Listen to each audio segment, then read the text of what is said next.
Thank you. At 5:30.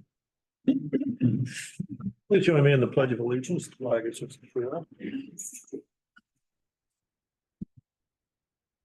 I pledge allegiance to the flag of the United States of America and to the republic for which it stands, one nation, under God, indivisible, with liberty and justice for all. Thank you very much. Termination of a quorum. General Manager Johnson, a roll call, please. President Lowen, Present. Vice President Doolittle. Here. Director Fick. Here. Director Johnsberg. Here. Director Short. Here. Very much. All directors are present in the boardroom. There is no request for remote participation. We have a quorum. Approval of the agenda. Do I hear a motion to approve this evening's agenda? So moved. A second, please. I'll second. Thank you very much. Voice vote. All in favor of approving the agenda, say aye. Aye. Those opposed, motion carried. Public comment. This designated time is for members of the public to provide comments on any district-related matter, whether appearing on the agenda or not. Under provisions of the Brown Act, the board is prohibited from taking action on items not listed on the agenda.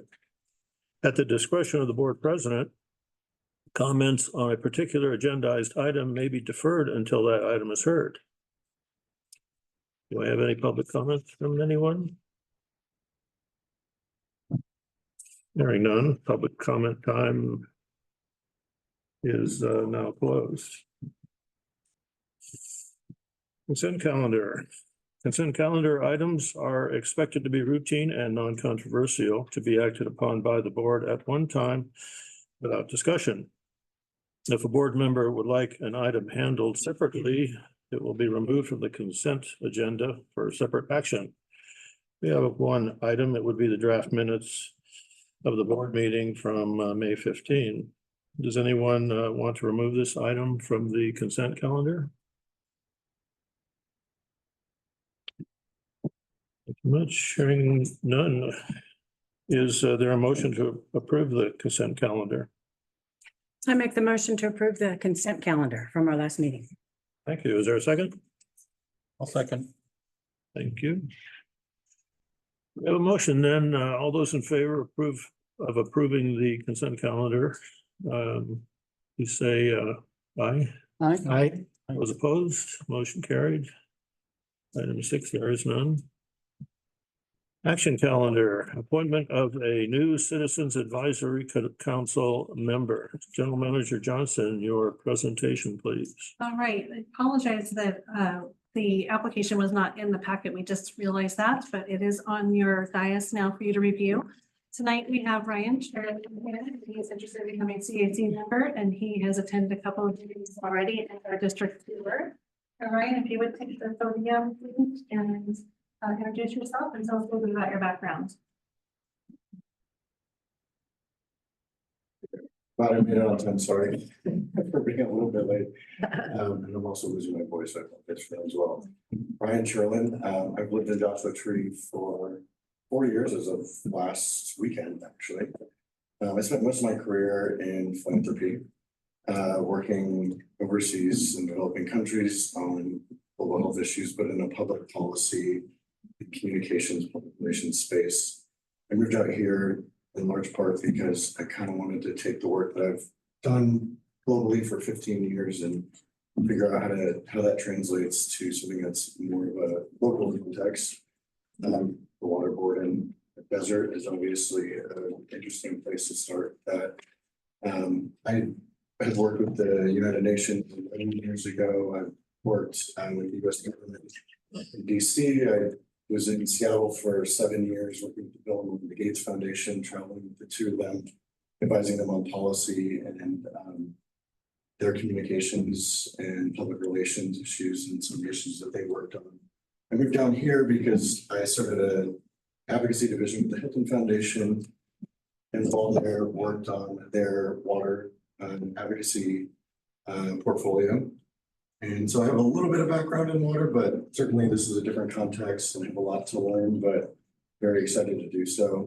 I hope that what I could bring to the CAC is a mindset of kind of looking beyond some of the, I guess, obvious aspects of the work and thinking about a bigger picture of how the water district and water and everything that's going on here in the community kind of connects. And to the extent that I can be helpful with that, I'd love to be a part of it. Thank you very much. Questions or comments from the board, please, Vice President Doolittle. Hi, Ryan. I was lucky enough to spent some time with Ryan, and I think he's he's a natural for the CAC, and I'm delighted that we have someone of his caliber interested. I want to thank Kathleen and also the tour for having brought him into our sphere. Kathleen does such a great job bringing people onto the CAC in her work with the public. So, Ryan, what's your favorite book and why? My favorite book. Yeah. I love when people ask me this because it really depends on, I guess, there's a lot of different ways to answer this. I will say my favorite book is Sapiens by Yuval Noah Harari. I'm not sure if you've heard of it, but it's a very perspective provoking book. When I do read it, it's always books that are perspective provoking in some way. But that book, for reasons I'm happy to share. And why do you think it's important for you or for someone in general to be in public service in our area? I mean, look, this area is going to grow whether we like it or not. I think that's a fact. I mean, 3 million visitors a year to the park, that's been growing. I think unless there are individuals who live in this community that are willing to kind of be the center of gravity for pulling community organizing together, then it's going to be outside interests that come in here and dictate how this place develops over time. I've lived here for 4 years. I plan on living here for quite some time. And so I think for that reason, I mean, it just is important that all of us are involved in some of this. Mm-hmm. Well, as a Homo sapien, how do you deal or manage conflict? Are you able to address it head on, or do you have a different strategy? I will say this, and my former boss said this to me, and it's something that's always stuck with me. Tension is important. Healthy tension is something that happens in any productive working environment. I think if there isn't tension, then there isn't a route to progress, and somehow, because otherwise it's just business as normal. So, I mean, personally, I feel like leaning into that tension and figuring out how to work with people is the most important thing you can possibly do. You got to figure out how to bring all sides together to the table. This is one of the most important things that when you're working at the Gates Foundation, their primary role as a philanthropic partner is figuring out how to bring people who normally wouldn't be at a table together in one place and figure out what the common ground is. And I think, again, because this place is changing and developing so much, you have people who've lived here for years or a lifetime, and there are a lot of new people moving in. And we've got to figure out how to bring those people together and figure out where there is common ground for together. Thank you very much. That's all from me. Fick. Well, you have an impressive background, quite a bit, and philanthropy. I see our board and our district is going towards more effort to get grants. And so your expertise or experience, whatever that combination is probably a very welcome thing for the CAC, because between staff and the CAC and the board, we're looking to try and have our district get more grants. And so I think I welcome that expertise from you. So thank you for your consideration. Director Charles. Hi. I think it's a great idea with your background and your interest in the community for you to join our CAC. I think it's a great thing to do, especially if you're interested in this district in the future. And I understand that you are interested possibly at running for the board at some point. So, but I think the CAC is a good way to get started. And I think they also need a strong member, potential member like you also at that level. I do have a question Oh, I also wanted to say, I think the tour is a wonderful way to recruit people. And I'm so happy that you had a chance to do that. I missed it this time, but I took it 2 times before I went on the CAC or the board, and it really learned so much from that. As well as just, I think it built my loyalty to the district actually too, once I saw the good things that were being done out there and the needs. But I'm curious about your Hilton Foundation, Safe Water Initiative. Could you explain a little more what that was? Sure, yeah. I mean, so I was brought in, there wasn't an advocacy vision before I came in. And so actually my former boss from DC, who I worked with for a number of years, brought me in to build that. And over the course of 2 years, we built 6 strategies that oversaw about 250 something $million a year in grants that were given out. And it was an amazing project to work through. The Safe Water Program, I want to say, was about $30 million a year that was granted out. And it was across 4 countries, mostly in East and Southern Africa. Oh, And a lot of it was water systems. It is very different from obviously what you all are doing here. But it was fascinating to learn about water systems and water safety in places where, you know, it's not, we take for granted, I think here, how, I mean, and I've said it in a number of meetings here, technical expertise that sits at just this one group here would be a sea change for how I think most governments and local municipalities in a lot of developing countries think about it. So, you know, it's a very different way of thinking about water, but it is that a desert area where you had this? mostly, I mean, our biggest program was in Ethiopia, and a lot of it was either piping water into new communities or water purification and that sort of thing. So it really is at more of a basic level. Yeah, but I think some of those issues exist here too, so, Richard, yeah, very true. so, okay, I think that's all I have for now. Thank you. Director Short? Yeah, I did have a chance to go through your resume, and you're obviously very qualified for this. So I really don't have any questions. Just want to say thanks for stepping up to serve the community. Citizens Advisory Chairperson, David Correa, do you want to contribute anything to this? Well, open arm. I think you have a table, and I think we could all learn a lot. And, I'm excited for where this organization is. Yeah, it's interesting there. We, by the way, have spent, we had a breakfast together over at the Pancake House in Yucca, by the way. It was like a 2.5 hour breakfast. So I know we got us a smart candidate here, and very articulate guy, obviously, too. But you know, this is a community-owned water company, and if somebody walks in here and says, I live here, I drink the water, I pay the bills, I want to know more about what you're doing here, that's good enough for me, right there.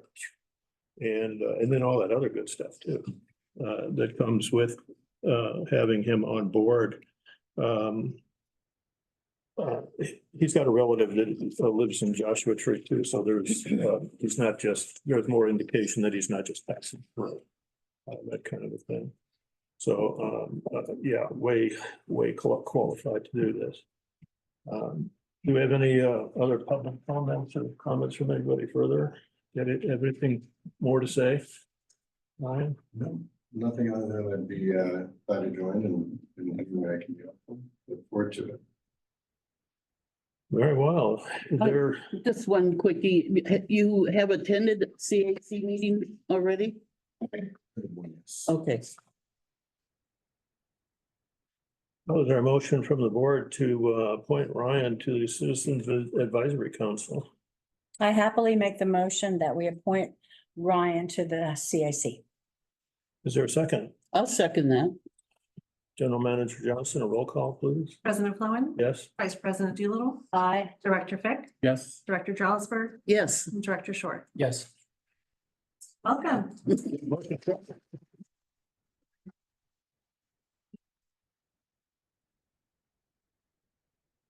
well. Item 8B, resolution 24-1063, employee compensation plan and revised 23-24 budget and proposed 24-25 budget. General Manager Johnson, with your presentation, and introduce your staff that will also participate. Well, first, I will start off by introducing Adriana Sheehan. She is our HR generalist, and we give her big kudos for helping put together this presentation and all of the work it takes to put the compensation plan together each year. So thank you, Adriana. She'll be chiming in on some of the presentation pieces here. And then Jeremiah, our Director of Ops, David, Director of Administration, and Director of Finance, and Autumn. The accounting supervisor may have some comments to make, and then all staff is welcome to make any comments at the end as well.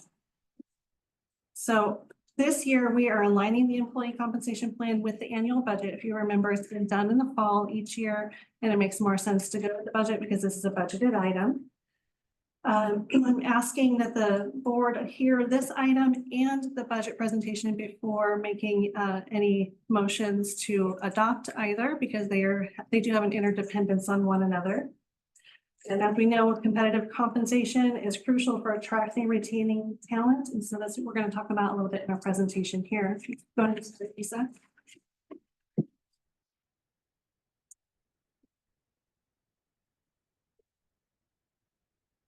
And I'll have you move the slides because the clicker doesn't seem to be, okay, try it one more time.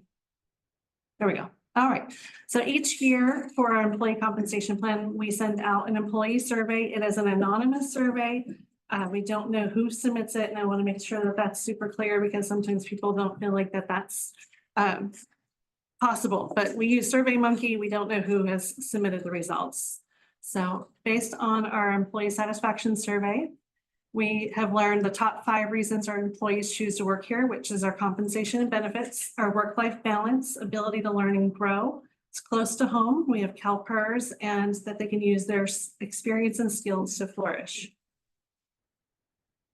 Our job satisfaction results are interesting. So look at the very top and the very bottom. That's what we have on this graph here. We have a 72% extremely or very satisfied in the red, and in the yellow, the average American worker is at 51%. So we're well above what the average is. And on the not to and not satisfied at all, average American workers are 12%, and our staff is at 8%. It's not a number I like to see at all, but we have good and bad days, and our doors are always open. We want to make sure that if there are any issues, that our staff knows that they can come and talk to any of the supervisors about issues. One of the top 5 factors of job satisfaction is always showing employee appreciation and respect, career progression, work-life balance, positive culture, and meaningful work. And I think we can meet all of those. I think the hardest one for our district is career progression, and that's just because we're very small. And once people are here, they tend to stay for a very long time. So it's hard to move up. So I can see that that can be something that would drive down the satisfaction. But it's not something that we can change because we're not a large organization. We do offer a lot of training opportunities though, and a lot of cross training. So that hopefully will help with that particular bullet point. Overall, from satisfied, extremely satisfied, and very satisfied, we have a 92% rating. So I think we're doing pretty good with satisfaction here. Our employee morale survey shows 76% high morale, 24% are not. That's the first time that we've seen this, which was definitely a hit to my heart. But I still think we're doing really well at 76%. That just doesn't normally happen at any organization. But in a positive workplace environment, employees feel valued and recognized for their hard work. When employees are happy and supported in their environment, they're more likely to be engaged and take pride in their work. And this leads to improved productivity and increased job satisfaction. And it also impacts our retention. So it's something I definitely want to look at. I want all of our staff to know that they can come talk to us The one thing that I didn't see in the survey, and I was a little bit disappointed, is that while there was the 24% not happy with the morale, there was no comments as to why. That's what I was gonna. That was Um, troubling. So I encourage staff to please, come and talk to us and let's figure out the problem, because almost every problem has a solution. And if it doesn't, then at least there's an explanation of why something is the way it is. And the top 5 most important compensation items, our employees chose base pay, health benefit contributions from the district, contributions to the 457 plan, and paid holidays and paid time off accruals. And you may remember from previous years, these are the same top 5. They're just in a different order. So this year, this is the base pay being the top, and I think that has been the top every single time. And the running of the others tends to jump each year based on employee needs. Some of the comments from our survey include employees want to see us add an employee discount program, which is something that can be done and very little to no cost. 2 comments, direct comments, were that I'm beyond blessed and happy for what I have, and another is every day I'm thankful to work with such a great team. Another employee commented that COLA is a concern because of continued inflation. Another employee wants continued growth in the 457 benefits and a place to display earned certifications, which is definitely something we can do. So next, I'm going to go into the compensation plan proposal for this year's changes. And the first is COLA. I'm providing a cost of living increase of 4.5%. And you can see on that tiny little graph there that the annual average for last year, 2023, was 4.5% CPI. Each year, the annual CPI is averaged to be used in consideration for COLA going forward. And this is based on the Riverside, San Bernardino, Ontario, urban wage earners and clerical workers. It's the same CPI number we've been using for many, many years at the district. And relative to health benefits, we want to maintain contribution methods as already outlined in the employee compensation plan, but Tier B is projected to increase by approximately 5%. JPIA doesn't release their premiums usually until late summer. So that's a projection based on a conversation we had with JPIA of what to expect. We're proposing moving the dental plan to 5304. That's just the number of the plan. But essentially what that does is it's the same benefits that's offered now, except for it adds another $1,000 a year that the employees can use for dental. So it would move from $2,000 to $3,000. The premiums for this are very small, $1.91 per month for a single employee, up to $730 per family. But as you know, everything else has gone up, and $2,000 doesn't spread very far to the dentist. Wellness, we're proposing to increase the contribution to $60 annually per eligible employee. We do have a nice wellness program here that employees can engage in. They can either join the gym and it's paid for them, or they can submit a reimbursement for wellness related items such as buying an exercise bike. There'd be a reimbursement for a portion of that. The next is field uniform allowance, increasing from $25 to $27.40 per pay period. And that's just purely because, not because they're getting extra shirts or pants, it's the cost of clothing has risen. And 457 retirement, and this goes along with one of the comments that we received, we're proposing to increase the district contribution by $200 per calendar year. The life and long-term disability insurance programs that we have here have been in place for quite some time. Adriana did a great job in helping shop the plan to see if we're getting the best bang for our buck. And what we found is if we move from the standard, who we have now, to the Sun Life plan, that we're going to get a richer plan. So we would get, right now there's a guaranteed issue of 150,000, that the new guaranteed issue would be 300,000. And the dependent life coverage would move from 5,000 to 20,000. That dependent coverage is voluntary and employee paid. And the long-term disability would move to a richer plan from 10,000 to 12,000 max monthly. And this would result in a 32% saving the district about $5,700 a year to move to this richer plan. Otherwise, it's maintenance of all the other compensation plan items. And this proposal includes an overall increase of 4.8% for salary and benefits, projected to be $135,842 this fiscal year. And that concludes the proposal. I'm happy to take any questions. Vice President Doolittle. Well, thank you for this, and it, you know, it's very thorough, and I think this was a great looking presentation, whoever did it, so congratulations on it. When was the survey done? About 3 weeks ago. Okay, all right. And is there a way for anyone at any time to submit some comments anonymously? I know I've been in jobs where they say we have an open door policy, and you'd never want to cross the door to complain about anything because, there was just an issue of trust. So what do we have for people to do that? We don't have, we used to have a comment box and it got dusty and not looking. It is something we can consider though, to have another opportunity for comments. The problem with comment boxes though, is sometimes something's put in there and then there's no name. And the worst thing to do is to do a survey or have comment box and you do nothing about it.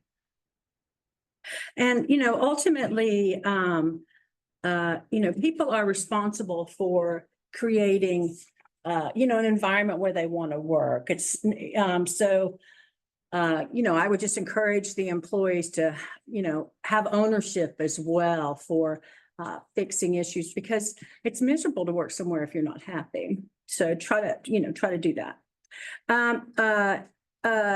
Why are we increasing the wellness and what is the amount right now? The wellness is due to the gym membership going up. So usually what the amount per year, please. The total amount currently is 10,300. That's for the whole budget. So the total budget is 330. So 334 covers the gym membership, and then that's the number that we use for the reimbursements as well. So the gym membership usually dictates what the total reimbursement is for the year. Yeah. Just reviewing this and looking at this, our benefits are just excellent here. JBWD's benefits. I mean, guys, I never worked anywhere that paid 100% of my health insurance or 100% of my disability. So these benefits are excellent as far as I'm concerned. I know that you didn't dive in the survey, but I can't imagine anybody being unhappy with that. And the last thing I had was I just wanted to say, I think that we've put certifications in the newsletter, don't we, Kathleen? Or sometimes we announce that. Sometimes I have done special feature stories about how certified people are, or when we bring someone in, like director of ops or something, what their certifications are, but it's not a routine feature. Yeah, okay. Well, I was just going to suggest that, not that you need any more content for the newsletter, which is excellent. The last one was very good. And then I was also just going to say, maybe we could display the latest certs, just like 3 and have a rotating board whenever they're updated. So maybe customers can see them. That's all from me. Thank you. Director Fick. No questions. Good presentation. Director Jarlsberg.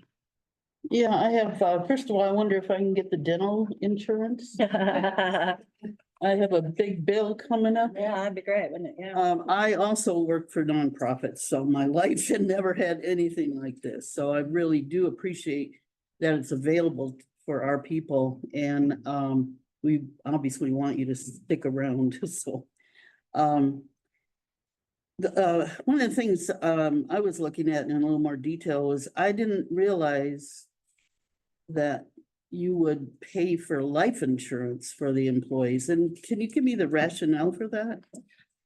Well, it is across the board, almost every district does a 2 times annual salary life insurance benefit policy. And that's what this one would be as well. So the difference is that the 150,000 used to be 2 times annual salary and doesn't quite cover everyone's 2 times annual salary. So having that higher guaranteed issue amount will be more beneficial for those that are some higher earners.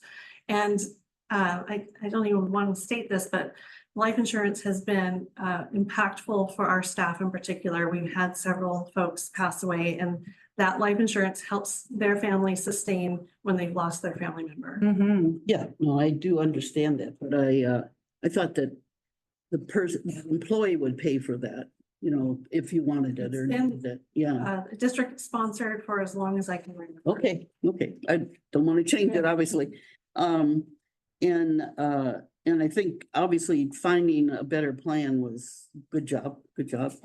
I'm also curious how the disability relates to state disability. You're paying into the state Yeah, disability. too. employees do pay into the state plan. This is a long-term plan. So if an employee had a long-term disability, the state disability would end after a year. Right, This would kick in afterwards. So if there was a really long-term disability between that year and Medicare age, that they would have a gap in that, they would have some pay in that area if they couldn't come back to work. We do try to get everybody, if they can, come back to work, but there could be a situation where somebody was injured and they couldn't return. right. And this makes sure that, you know, they're taken care of between that injury and their retirement age. I'm sure that's reassuring to the employees, but it's quite a benefit. It is a great benefit. Yeah. Let's see. And then the fiscal impact, was a total of 135,000. That's the total for all the employees? That's the total for everything proposed in The increase, the Yes. increase. That's I correct. think that's pretty reasonable considering what you're getting here. So anyway, that's my comments. Thank you, Short. Now I'm looking at the 4.5% COLA and I'm thinking it's not enough. I mean, I paid almost $500 for fill up my propane tank just halfway. So Yeah. you all are the In there. what keeps this community going. And personally, I don't think, I'm thinking now the 4.5 is. Thank you very much. Yeah, I looked at that too. The fiscal impact, got 4 point. I've got two numbers here, fiscal impact 4.8, and the second number I have is consumer price index 4.5. So essentially what I'm saying is that this increase is only roughly around the cost of inflation. And there's a line or two in the general manager's letter. It's page 9 in the analysis area, where she talks about what our pay and benefits do is enhance our competitive and equitable compensation strategy, fostering employee engagement and high performance. And, you know, institutional knowledge is a term that we've been hearing, or we had been hearing for a while. And some of us went out to the, even David, I can't remember if you were there, that big leak we had just right out in front of well 14. And there was some difficulty in finding the pipe. I just kept digging and digging and digging and no pipe. 25 feet, I think, is what it ended up. We found some being. dinosaur bones, but you know, no pipe. You never know in a wash what you might find. Mhm. And so we called one of our former employees, a graybeard, to come out and see if he could remember where the pipe was in the ground, and that institutional knowledge. And well, where does that come from? Mm, It comes from employees that you've retained for long periods of time. And so it's just the stability of an organization is critical, especially when you're talking about the delivery of something as critical as the community's water supply. And so I think that we should do as much as we can. There's a percentage of, I don't know, is it a percentage of revenue that goes to employee salaries and benefits? That's sort of a standard. Yes. Of some kind. We try to, when we're developing the budget, we try to stay under the 50% mark for salary and benefits. I feel like that's the tipping point. If you get over that 50% mark, it gets too top heavy with staff. So we're currently at 47%. We feel pretty comfortable there. We've been there for, you know, several years. But I was also just going to echo a little bit of what all of you are saying. We have a highly qualified staff and we live in a rural area. And I think there's been a train of thought for years that because we live in a rural area and it's less expensive, that you should pay people less. And I disagree. I think that you live in a rural area, it's hard to find qualified staff, so you need to be able to retain them. So there's definitely some merit in providing them good pay and benefits so that they stay long-term and retain that knowledge. The district also spends a lot of time, effort, and money on training staff, and I'd like to keep them. So I appreciate staff's work, the time and effort that they put into it. I have not called one person ever and they've said no. They'll be there whenever, we put the phone call. You have a very dedicated group here and I'm very proud of that. And if you want to, when we get to the point where you're making a motion on this particular resolution, you can make a motion with a different COLA as an option and see if you get a second. Director Short.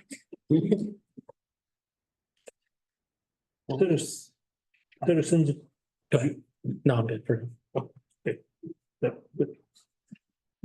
David, he's the chair. Do you have anything to say on this? It's true what the general manager is saying about keeping the people. I've seen him work really hard on well 14 on the street. I was there when that big old leak was there and it was really deep. I have pictures somewhere and it was pretty impressive the way they actually cleaned it up like it's just done. I appreciate them and they do.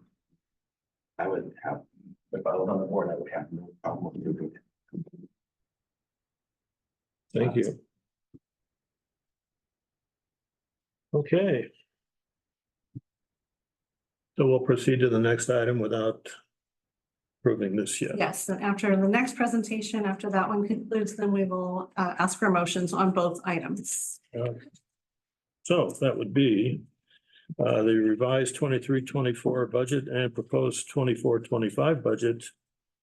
General Manager Johnson, continue, please. Okay, well, I'm actually going to pass the torch to the Director of Finance and Roman, but we are all going to chime in and help you through this, and hopefully it won't be the 5 hours that we were here last time. Thank you. Good evening, everyone. So we are back for another budget discussion, but as Sarah said, hopefully it will be a little more brief than the last one. So following 3 very comprehensive board workshops / meetings to review the budget, staff is pleased to present a solid operating and capital budget that balances the use of significant reserves or significant net revenues, and existing healthy reserves to fund 16 capital projects and numerous operating projects as well. The recommendation is to use reserves to fund the important work included in the budget is part of the intensive annual prioritization process that is guided by the capital improvement plan, strategic plan, and staff expertise. In addition, staff reduced the original proposed budget expenses by more than 1.2 million before the initial presentation. That's something that really wasn't mentioned early on in the process. So we cut out about 1.2 million before bringing that to the board initially. And so in my staff report, I'm going to just go over some of the items that we changed since the last review. And to start there, we had, actually, let me screen share here and we can look at it on a slide.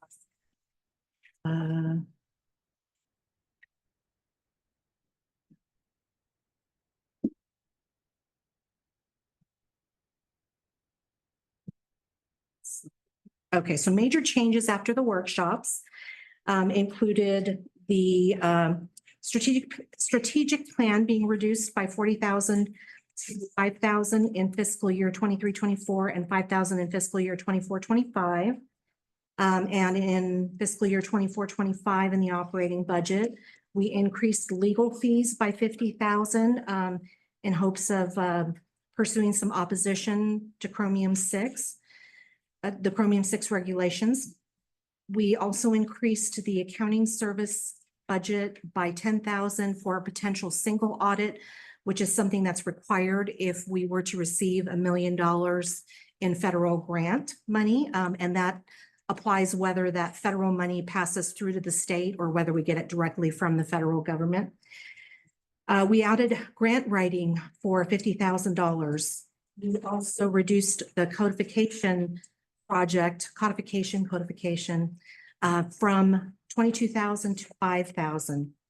On the capital side, we did move the administration building refresh project to the operating budget. After our discussion, we really, it became more clear that this was a maintenance project, primarily paint and things like that. So we moved that over to the operating budget, and that is 25,000 in fiscal year 23-24 and 22,000 in fiscal year 24-25. We also separated out the stormwater exhibit project.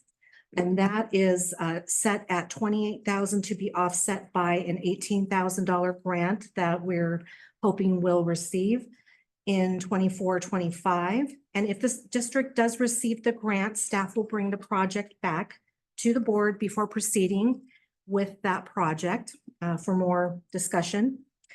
So those are the major changes. Let me back up then and give you a little bit of an overview. So the 2023 rate study assumes a 4% operating increase per year, and the increase is 7.3% over the original 23-24 budget when we look at 24-25. Now, we have to consider that there are some major maintenance projects included in that operating budget that that don't usually occur. And so that is increasing that percentage somewhat. So things like the building refresh, the recharge rehab, and the tank maintenance, those are all operating expense projects. We have to have them in the operating budget. They can't be in the capital budget. So we have those included there. The California Construction Cost Index was at 9.4% as of December 2023, and our capital budget is at 11.2% increase over the original 23-24 budget. This 24-25 budget includes pre-ordering of CIRP inventory for 25-26. So for the next fiscal year in the amount of $650,000. We also want to mention here that our reserves, operating and cash flow reserves, which required by the reserve policy to cover 6 months of operating expenses, are projected to substantially cover that 6 months of operating expenses. We're falling just a little short now. However, we are anticipating an almost $300,000 capacity charge unrestriction forthcoming for Tilford project phase 2. And so again, I mentioned that Tilford phase 2 project, that capacity transfer will be forthcoming, and that is going to go into the cash flow reserve. So that will supplement that slight shortage that we have. All right. So here we have the combined budget summary, which is on page 31 of your packet. We'll look at those things a little bit here, but I won't go into great detail with these. So we have now a budget including revenues of $10,816,700 for 24-25. Oops, I have a typo there. Okay. And expenses of $9,184,534.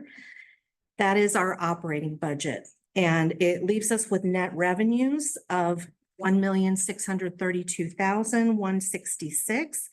That is, that means that our revenues exceed our expenses. And so that's a good thing. Then when we look at our capital budget, that is right at $3,259,300, what is being proposed currently. And combined together, we have operating revenues that are the same because we don't have any capital revenues.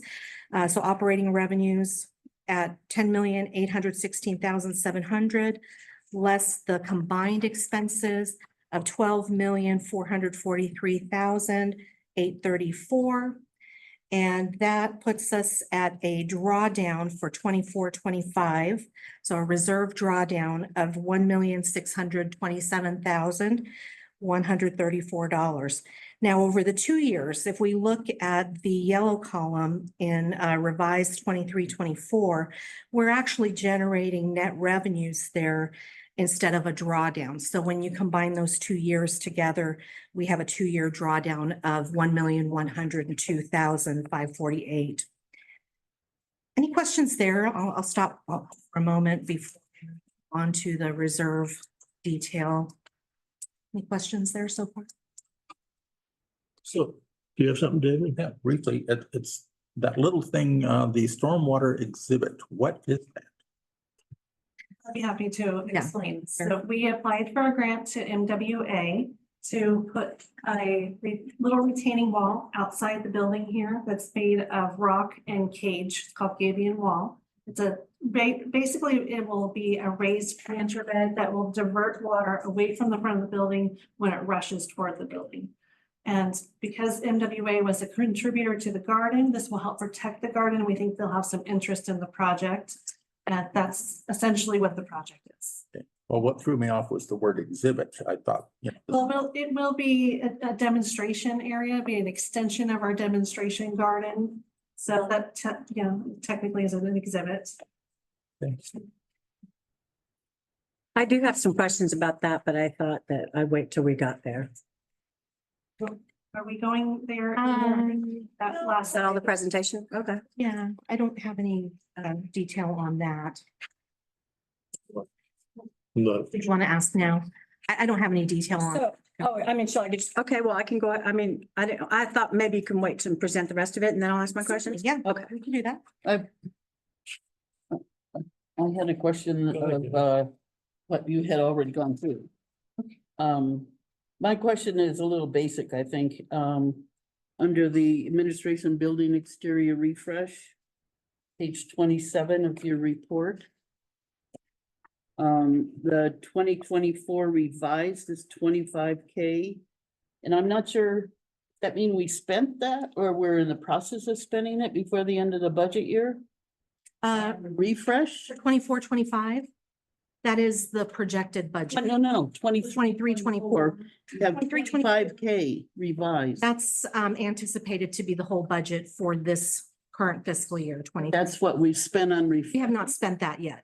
No, We go by the end of June that is the thinking. plan? That was the plan. Okay, all right. That's why I wasn't, Process. okay, I wasn't clear on that. For paint and general maintenance to the building. Okay, so it's kind of inventory then.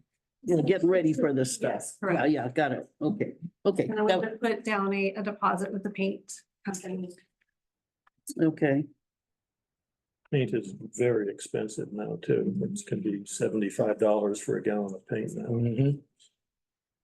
So I get confused about this term reserves here, because we have all of these, I'm looking at page 33 where we have all of these categories for reserves, which my understanding is what that does is it holds a certain amount of money in a category. So that if you have excessive spending in another category, you're not going to pull money out from another area, which causes that not to be accomplished. I'd say that, right? Yeah, you can say it that way. So this is our money that's in LAIF, our one LAIF account. We subdivided into these virtual accounts that we've earmarked for certain purposes. So instead of having, 17 or $18 million that has no specific purpose, we have designated, the board, I should say, has designated through the reserve policy purpose for each of these funds. And so things like equipment and technology, we fund our vehicles replacements out of that account.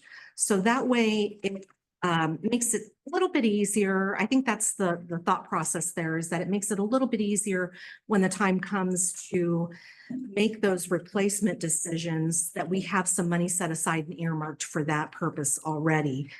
We have the meter replacement reserve, and so we're using that to fund our meter replacement program currently. And having that money in place, at least in the past, I believe the thinking from prior boards was that it was a little more palatable to have that savings account, if you will. So even the restricted money, that would be out on the right end there, which holds capacity fees and Copper Mountain Mesa money and probably a few other things too. That's being spent. It's just that there has to be specific reasons that you could spend it, like you just mentioned, capacity fees for Tilford 2, that kind of a thing. So you're spending these down all the time, because the money goes away to the bank, you write the checks, we sign the checks, out they go. And so when you say we're gonna spend down the reserves, what money is that you're talking about? So at the end of the year, or after the end of the year, the end of the fiscal year, we make all of our transfers for the year for money that we've spent that can qualify for these specific reserves. We transfer that money from these specific reserves back to our operating or cash flow reserve. And the operating and cash flow reserve is where we're going to draw down. So first of all, hold on. Let me refer you to page 39. That will tell you specifically where some of these items that are included in the budget are going to be funded. So they'll be funded from those specific reserves that are mentioned here. The rest of the funding for the capital projects will be funded out of the capital reserve. And anything else will come out of the cash flow reserve, basically.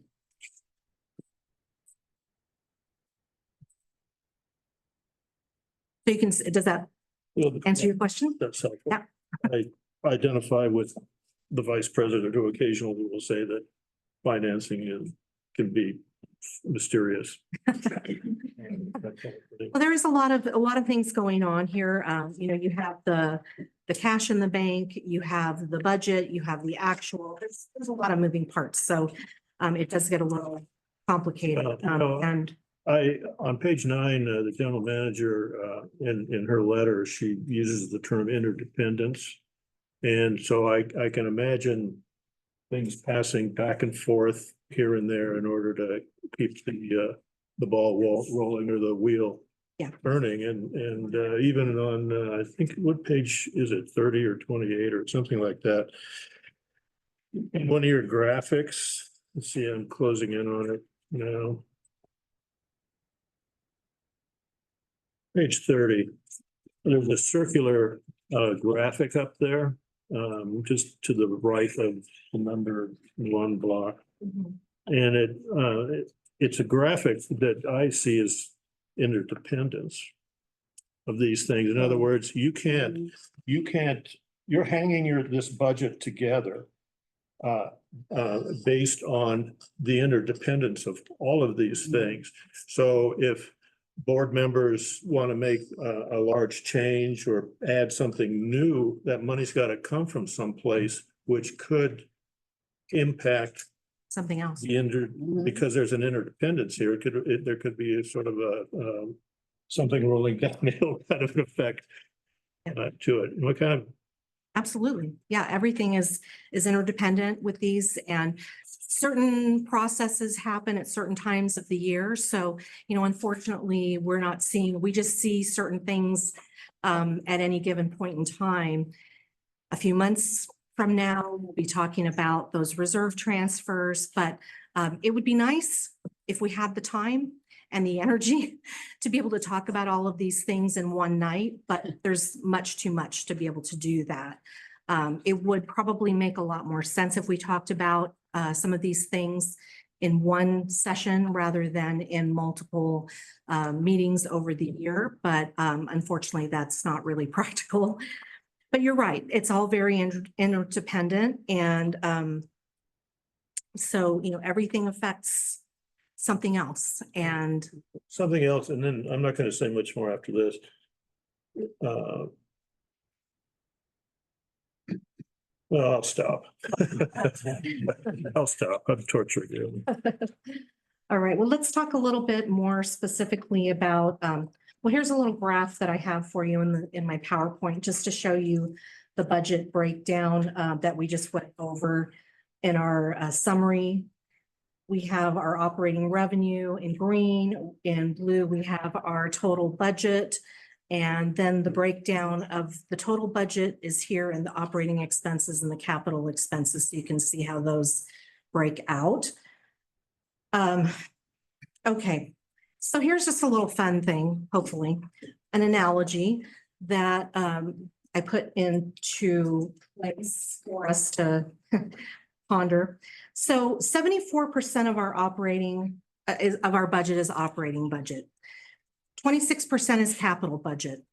And we want to think of the operating budget in the grander scheme as if we compare the budget to a pie, this is the important foundation. It's the pie crust, which requires various ingredients to create that foundation, but it's required for any kind of a pie and it cannot be skipped.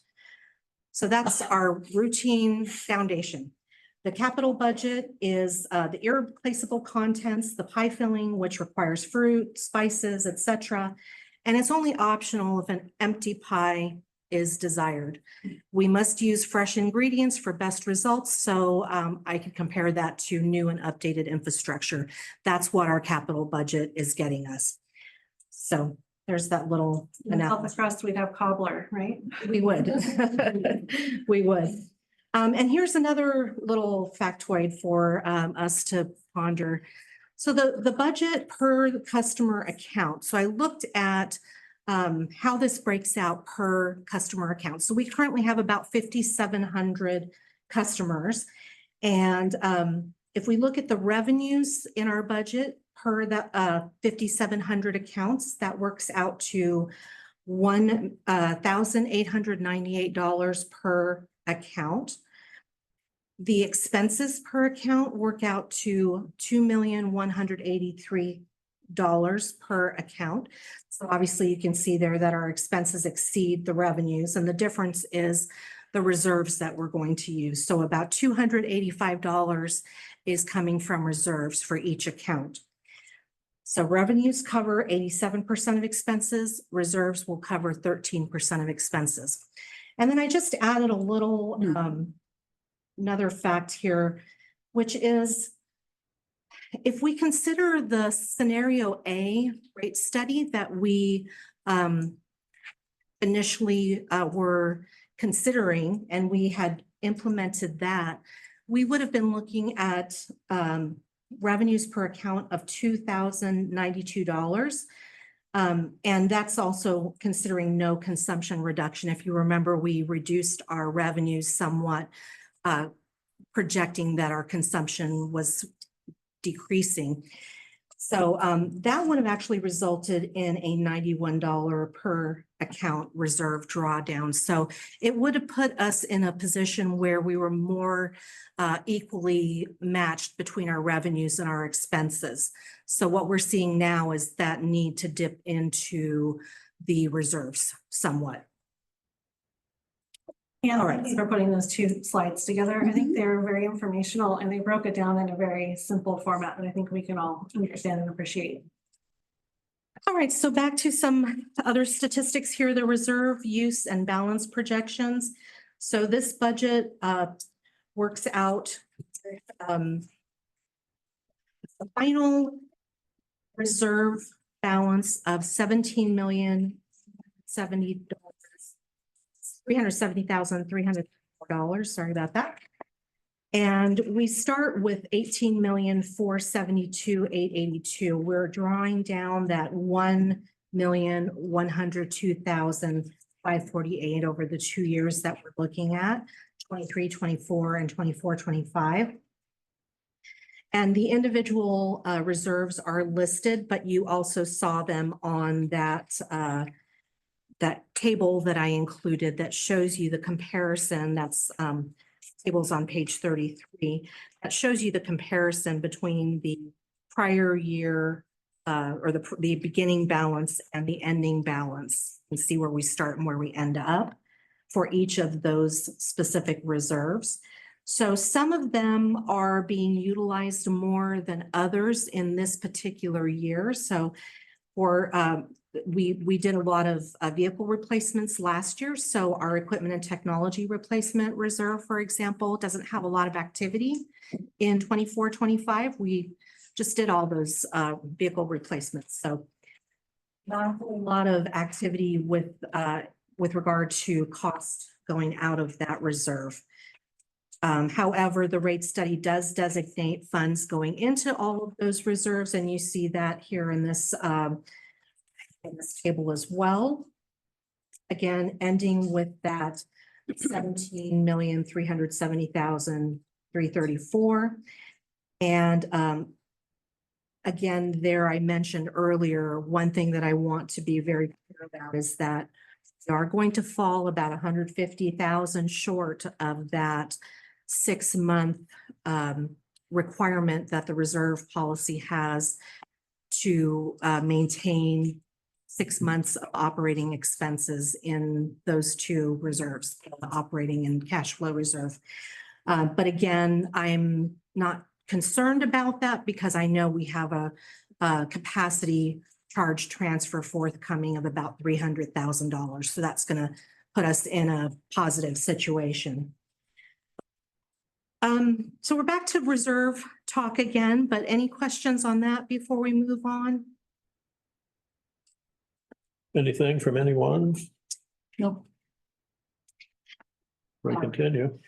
And there's those reserve balances in my PowerPoint, but those are in your packet as well. Okay, and cash balances. So this is important. We talked a little bit about this on the last slide, but in somewhat more detail, the total cash in life reserves begins at 18,472,882. That breaks down between restricted funds of 4,885,111. That is for things like CMM, the capacity charges, and customer deposits. We also have board designated or unrestricted reserves, but they are board designated. They're unrestricted, but board designated. So again, things like the meter replacement fund, the reports and studies reserve, the equipment and technology fund that we talked about. Those come in at 13,587,771, and we have other cash in the bank that is not in life. So that's our US bank account. That is at 476,109 to begin. And then our projected ending balances put us at 17,370,334. And that breaks out with the same restricted balance because we don't know what that activity is going to be. So we can't really project the restricted activity there. And our board / unrestricted balances at 12,485,223. So you can kind of see there, you had asked this question earlier, President Flowen, where that money is going to come from for the drawdown. Well, that's really where it is in that board designated / unrestricted section. And that brings us in at that 17,370,000 with other cash on the bank still at 476,109. No other changes projected there in this process. So that is my presentation. I will be happy to take any questions on any specifics. Vice President Doolittle, loaded for bear. I'm always loaded for bear. I've eaten bear, actually. I liked it years and years ago. Okay, so well, I have a few things. Yeah, non sequitur. some questions, let me just go to them. Some of them are on my computer and then some of them are written down here. One thing I just wanted to share earlier when we talked about, we set aside amount of money. Oh yeah, added 50,000 to legal services for chromium-6 opposition. I would just wish that that sentence were expanded a little bit. I'm concerned that the public reading that would think that we're opposed to doing anything about chromium as opposed to it being a timeline issue. That it won't be in the public, I mean, it isn't a public document, it's in the staff report, but it won't be in the actual budget. It's just for legal services. Should the board decide to move forward with legal services for an attorney to pursue any sort of opposition work against the regulation, but in the meantime, we'll be working toward compliance with the regulation because we have, that is our obligation. Okay. So I don't need to be concerned about somebody seeing this and being confused, thinking that what opposition means. It's in the staff report. It's not going to be in the budget as that.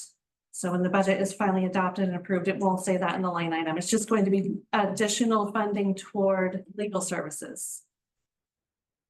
Okay, so I can't make a move to ask that that be changed, can I? Well, you're just changing a staff report. Okay. All right, okay. We can, It's already been published, so All right, all I right. think it would. be- Okay. we could put in the minutes, clarification. I would appreciate that, yeah. A solution to that issue. Okay. And then in your presentation, and you mentioned that we are substantially funded regarding the 6 months requirement. Right. Well, what is substantially in dollars? About 150,000 we're short. We're short. I thought we were over. No, we're, For my reserves for our 6 months. our 6-month operating. Yeah, Cash flow we're reserves. short. We're short about 156,000 to set aside 6 months of operating expenses. And that is about 150,000, but we have about 300 coming in with that. Oh, that's what you said. Yeah, Okay. with that Tilford Okay. capacity charge. All right. section. Okay. And that's going to be when? When are we going to get that? The Tilford, Okay. I'm actually hoping I can get that done for the July Finance Okay. Committee and the July 17th board meeting. Okay. Thank you for this nice presentation. I appreciate the graphics, et cetera, and yeah, the information, especially the revenues per ratepayer. Whatever, that was interesting. So there were a few questions that I just wanted to ask because I don't know briefly what's happening with the trucks that we are to purchase in this fiscal year. We don't have any trucks slated for this coming fiscal year. No, the one we're in right now, it says 240. Oh, in the current. So the current. Yeah, this one. Been received. Oh, okay, all right, okay, good. I wanted to make sure because I didn't think we'd had any others.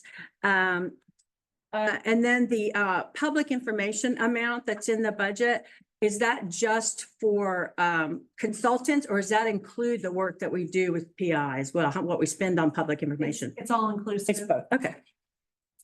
I was interested in what kind of information we have to share, or JBWD has to share regarding the plotter. Because I'd asked at our last meeting that we find out how much the ink is and how much the paper is. I'd also, wonder if you have any more information, like how often you think you would use it. Are you going to use it a couple times a week, a couple times a month? One moment. Thank you. Jeremiah? Making me do my homework here. So what we found out is for a mid-range cartridge, it's about $420 for this plotter.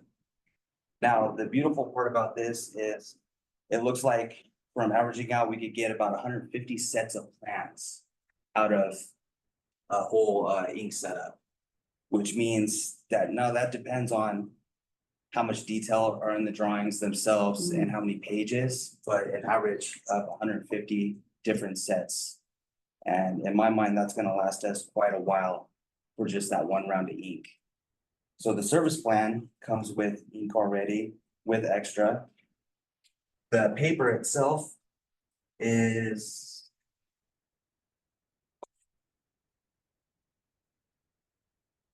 bear with me.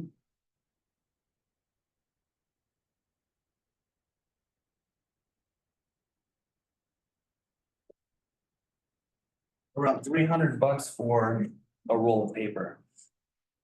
Now, depending on if we truly print out at the 44-inch, we could also get paper for the 36-inch because it'll do multiple. We could save costs that way too, because not everything will take up that 44-inch, of course. So we'll try to do our best with that. And how often do you think that we're gonna be using it? Like every week or a So couple with times a this, month? We have a big plan to print out a bunch of maps. We have it slated out for basically, for each job, we're looking at about 9 sets of plans per job. And we have a lot of maintenance and capital jobs coming up. So we're gonna be using this a lot. I think it will vary, and we'll probably have some months where it's used daily almost, and Mhm. there might be some weeks where we're not using it, but when you say average, we'll be using it, if you average it out. Average it out probably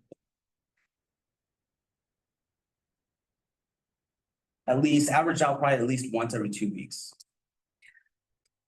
Okay, so twice a month. But not just one sheet of paper, multiple sets of plans. Yeah, That- these are plans. Yeah, perfect. That kind of goes with what I was going to ask you. When you said 150 sets of plans, I appreciate you having these numbers. How many pages are in a plan? Just one big page or? So that very much varies on the project, the complexity behind it. Okay. And what it is. Anywhere could be from. I've seen 40 pages in a plan or more. Yeah. It just depends on the project. The reason for people here that I'm curious about this is it's a $12,000 piece of equipment with a projected lifespan of 5 years. I even read online that some of them don't even last that long. It turns out that JBWD had one of these in the past. The process right now is we go into Yucca Valley and get something printed. I understand though, if there was like a big mainline link and it's in the middle of the night and you needed some plans, we're not able to go into Yucca Valley. We don't have a 24-hour Kinko's or anything, right? I'm disappointed that the cartridges are so expensive and I would just be concerned about them drying out. I guess you guys will keep the printer covered Yes. and that will help a lot. Also looked into getting dehumidifiers to keep that. Oh, no, right. Right. Humidifiers are dehumidifiers. Whatever you, I think it's one of like flammable, flammable, right? And it will be a climate controlled building. Yeah. Yeah. Okay. All right. Thank you. That's all I had on that. Now, I want you guys to help me out here because I'm a little confused about some things and I know that you're going to have the answers.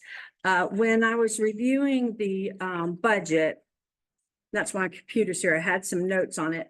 I saw that the updated budget, we have the building refresh in a couple of places. And I was just at one place, it had 50K associated with it. And it was the one that is, applied, it's allocated to departments. So that's right and correct. Isn't that what I'm talking, field, it's allocated to departments somewhere it was. Yeah, the building the building refresh is under the building maintenance and repair account, which is in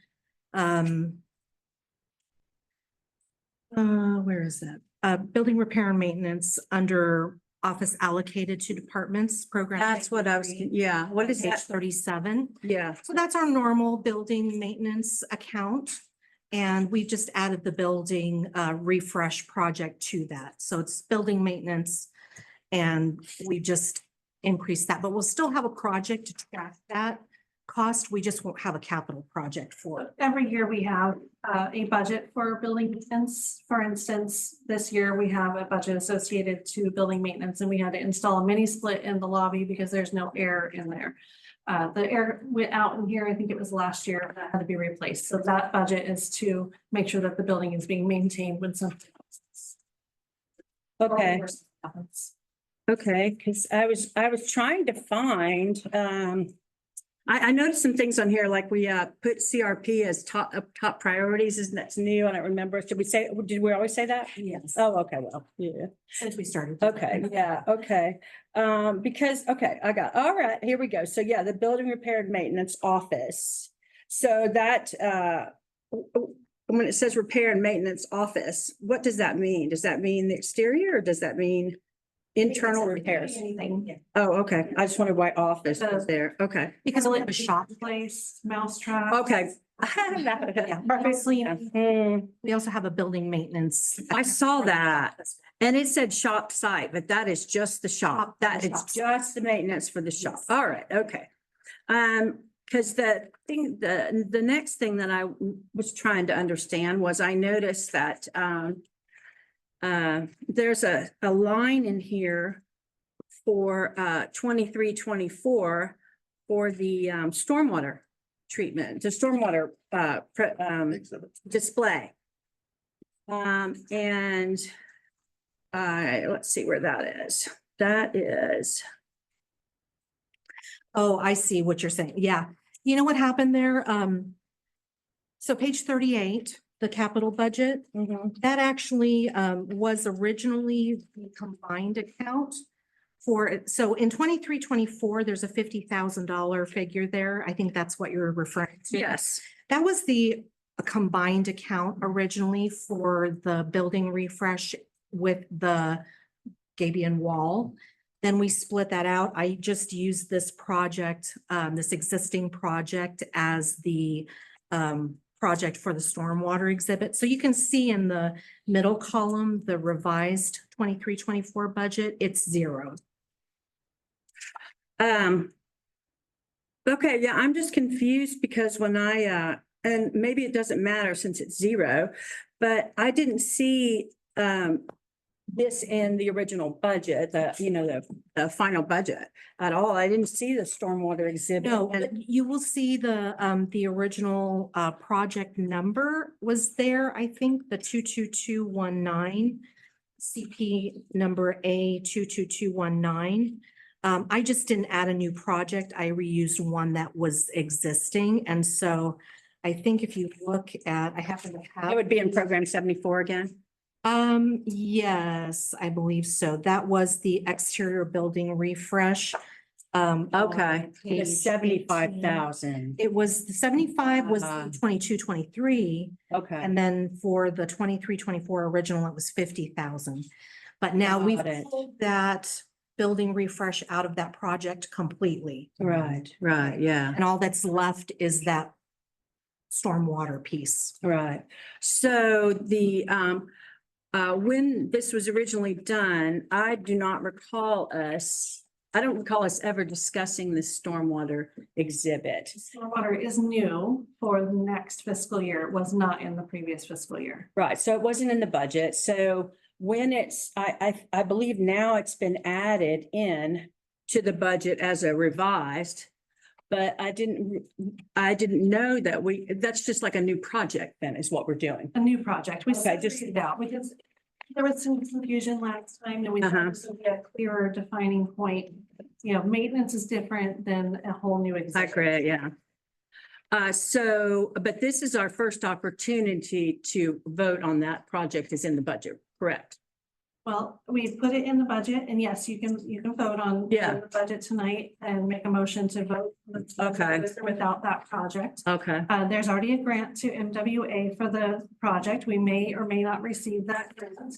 Our plan is if we receive the grant, then we'll come back to the full board with a report on all of the things that came up at the last meeting. So we'll bring you information on permeable asphalt. We'll bring you information on stormwater capture. We'll bring you information on Gabion wall. We'll bring you all of the information. And then at that point, the board can give us direction on what to do next. We won't proceed with the project until that full report comes to the board.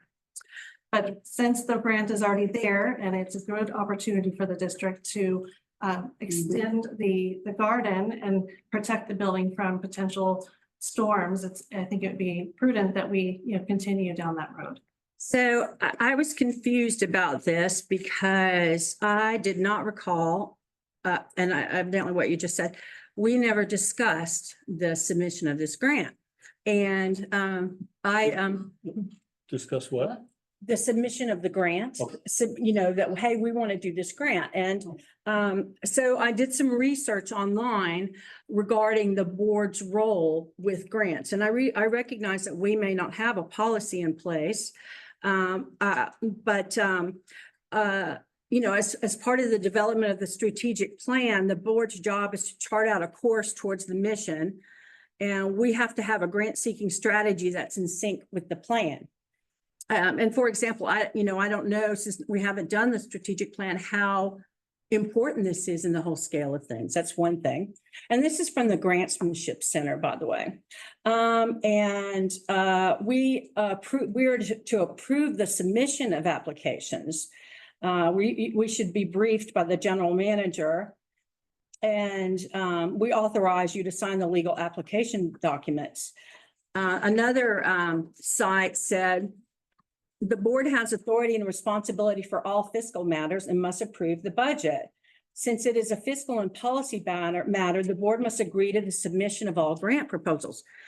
Because essentially what's happening by submitting that grant, it's kind of a backdoor holding us over a barrel and saying, now we have to do it unless we want to risk potentially offending our grantor, MWA, by not accepting the grant because it doesn't fit within our strategic plans or what we should be doing. So I think that we should, in the future, be transparent with the board. I believe JBWD should practice its recently recognized transparency. And even if there's a time issue or something like that, which I know MWA has the same time to submit the grants every year from another organization I work with, that we wouldn't have even submitted it without bringing it before the board. We did report on it on a couple of different occasions. It didn't come to the board for approval because you're right, there is not a policy on that to my knowledge.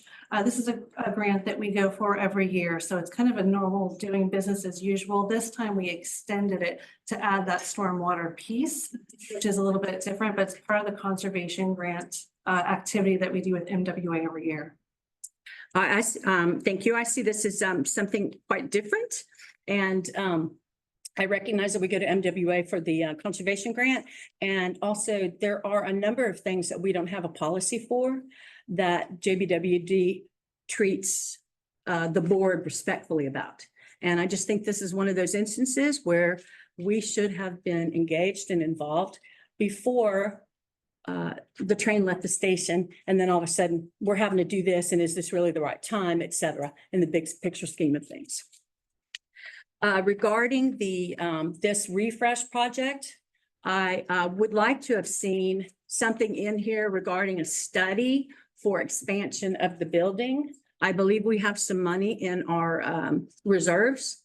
And I would like to propose that we use some reserve funding so that we have a plan for the things that we want to do around here. So it's all considered and we don't expand the garden and then later find out we've got to tear up part of that established plantings because we need to do this or that. That's one example. Anything structural that we're doing, I believe needs engineering involved. And I don't know if that's now going to be a plan because we haven't discussed that further. And there's also been a lot of input from the public regarding how we're going to manage this. So any feedback on that? I have none. I'll bring you a full report with MWA should we get the grants. Also, the board could say that if you wanted to move to not approve that part of the budget, we can withdraw. This has been a normal grant, to my knowledge. It's been done for years and years and years from the conservation efforts with the. Yeah, I understand, but that's essentially been a public outreach situation, and this is dealing with structural issues and the appearance and the branding of the organization. I think that the structural part is misunderstanding because the gabion wall is a structure. It's essentially a very fancy sandbag that goes around the front of the building. So it doesn't, it won't impact structure. It won't change the building necessarily. It'll just help prevent water from coming in. That was the intention. Yes, I believe that's structural, and I certainly believe any sort of repaving of the parking lot is structural and for moving the water. And again, I urge JBWD to look into a video I recently shared on slowing the flow, and that there's a state organization dealing with water that believes that we should slow the flow and capture our water, and we need to do that and demonstrate that to ratepayers, as opposed to saying it's perfectly okay to shift your landscape and send water running down the road where it can evaporate, collect trash, or potentially cause harm to others. I'm not saying that that's the goal of JBWD, but I believe our goal should be to demonstrate good stewardship of this precious resource. What about the idea of a plan, some sort of a study? Do I propose that right now, or do we just pull this out to discuss it further? Again, I'm trying to understand this. How do I gauge what my colleagues up here are feeling about any of this? For discussion. All right. So regarding that point, anyone or any of the points I made? Well, I think that there's enough substance there for it to be an agenda item. It could come back as an amendment to the budget as well. So it could be an agenda item, and that could be one way to handle it. These grant things, they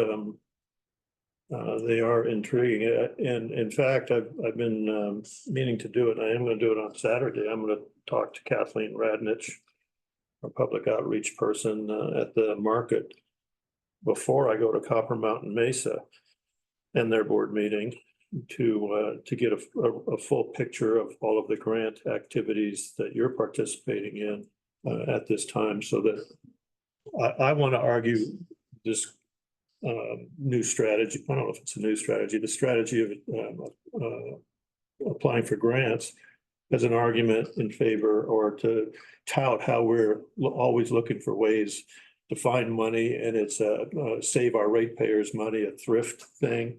It's help, that kind of stuff, anywhere we can get it. So it is a key thing, is for us to keep the public informed as to how much we're guarding their funds to get the most bang for the buck. Which I don't know, this thing about the plotter, it's a printer, but it's called technically, I think it's a plotter is what it is, when you can do large format kinds of things. You're also a plotter. Yes, I am, and I'm proud of that. And it didn't come with age either. I've always been a plotter. At any rate, with that plotter, this isn't something that is a new concept, like a Gabion wall is something we haven't necessarily seen them. Some people have. I've seen 3 of them around town. But with the plotter, we had one. We had one for years, I assume. Not a lot of years, but we had one for years, and it was good. And then it broke, and that was bad. And your plan B was not so good. And so you want to go back to A. You want a plotter again because it was good. Absolutely. So that's my feeling on that. And this comes from my confidence in staff that there is a culture of thrift here. And you don't spend money here unless you have to. That there's clear and definable gains to it, which I can imagine them, not to send a guy in a truck to Yucca Valley every time you want to amend or do something different on a plan, to have reprint done and all that. Also the ability to scan stuff and send it to people, to engineers and stuff like that. As you find out that a pipe is not 12 feet in the ground, it's 25 feet in the ground, whatever. So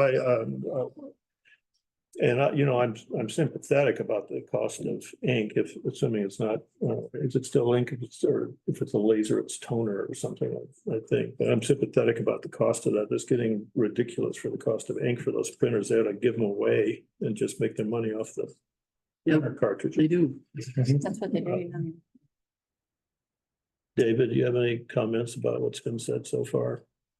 Well, there's a lot going on budget wise, but I've made several observations. One is when the 1898 per account was put out, that means that's $158 per month per customer. Now, of course, there's some big ones, but I was curious as to what the average for the residential customer is.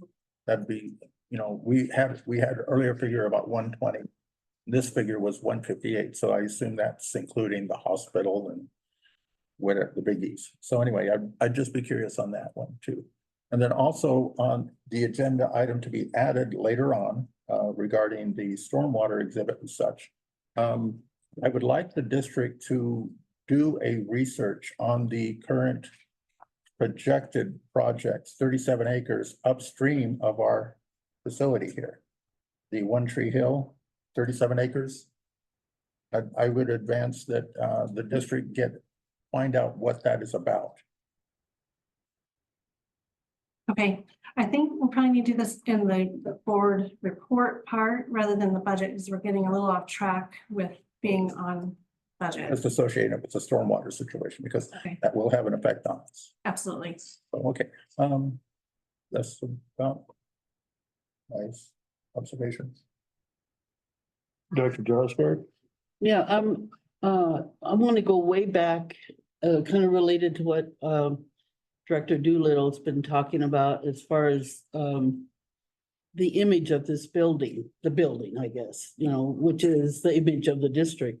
And we did talk about a new building a long time ago. We threw that away. We have had various discussions over time, but not the kind of depth that she might be talking about. And I kind of agree that a separate item or even meeting or ad hoc committee or something that could delve into this a little more thoroughly as to what the role of the board is in advance of any thinking that you have.